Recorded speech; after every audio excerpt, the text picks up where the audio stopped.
Come in. Hi, you asked to see me? Good afternoon, Mr. IC. All right, Mr. IC. You know, when I asked the department to send me someone who knew what they were talking about, I'm not sure you were quite what I had in mind. Well, actually, I'm one of the few left after Yes, I see you're one of the longest tenure left, actually. Well, let's try and keep it that way, shall we? Yes, of course, sure. I suddenly need something to drink. Do you mind if I go over and get a little coffee here? Coffee's for closers. Gotcha. Sure, so, how can I help? Glad you asked me that. I'm trying to find out what's going on with this department of incident management that I appear to have picked up in the latest reorg.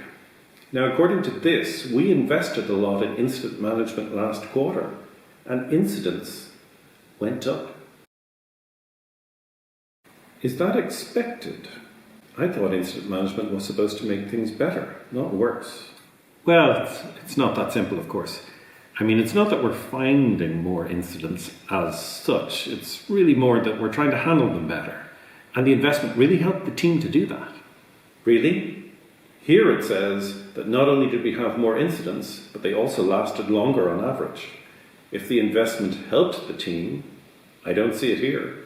And if it helped the team, it certainly didn't seem to help the company. Look, incidents are going to happen more or less no matter what. Complex systems generate incidents more or less as a function of existing. There's effectively an infinite amount of them. All you can really do is choose how well you respond. So, if there's an infinite amount of incidents, why do we bother having an incident management function at all? There's clearly nothing we can do to prevent them, if they are infinite.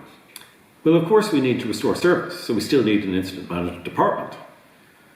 But we can do lots of things to prevent future ones. Everything we learn in a post-incident report helps us to discover ways we can be better next time, and helps us to improve our mental model of what's going on.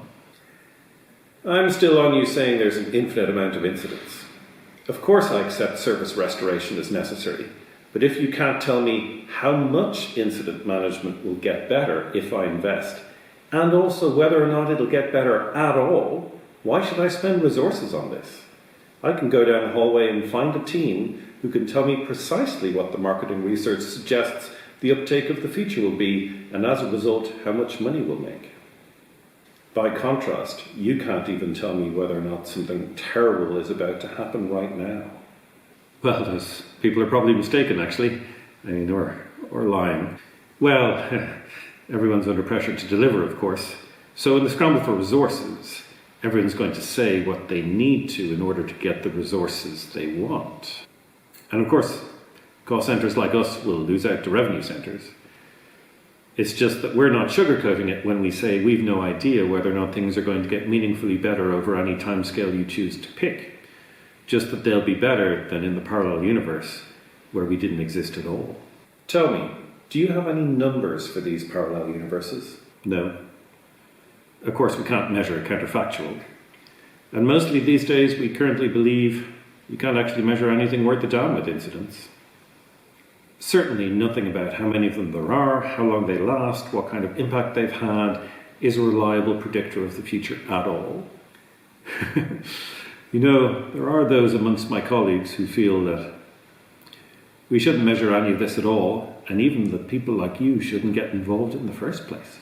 So, just to be clear, you're telling me I can successfully manage the finances of a billion-dollar corporation with numbers, but I can't manage an incident management department? Well, you can do that, of course. It's just that it won't work very well. But if you can't tell me the value, how do I know what you're doing is working? Look, I'm an adult. I know the world is complicated. I know things don't get better immediately, even if we want them to. That's fine. But if I'm a tailorist, you're a nihilist.